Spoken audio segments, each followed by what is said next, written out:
কলকাতার প্রায় পুরো ভারত জুড়ে প্রতিবাদ ও আন্দোলন চলছে নারী সুরক্ষার দাবিতে। এমন সময় চমক এলো রানী মুখার্জির পক্ষ থেকে। শীঘ্রই তিনি হাজির হচ্ছে তার আলোচিত সিনেমা মার্দানির তৃতীয় সিকুয়েলস নিয়ে। হ্যাঁ, ফির একবার খাকি পোশাকে গায়ে চাপিয়ে পর্দায় ফিরছে বলিউডের রানী। তুখোর পুলিশ অফিসার শিবানী শিবাজি রায়ের চরিত্রে এর আগে দুবার পর্দা কাঁপিয়েছে অভিনেত্রী।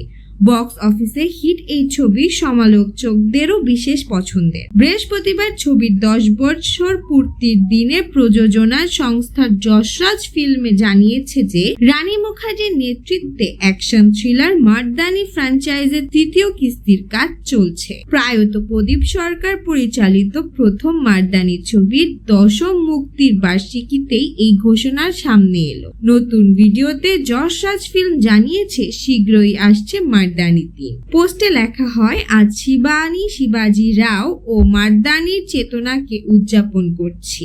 আমাদের প্রিয় ফ্র্যাঞ্চাইজের জন্য 1 দশকের ভালোবাসা ও প্রশংসার জন্য আপনাকে ধন্যবাদ। আমরা অনুপ্রাণিত। 2019 সালে মুক্তি পেয়েছে মার্দানি 2।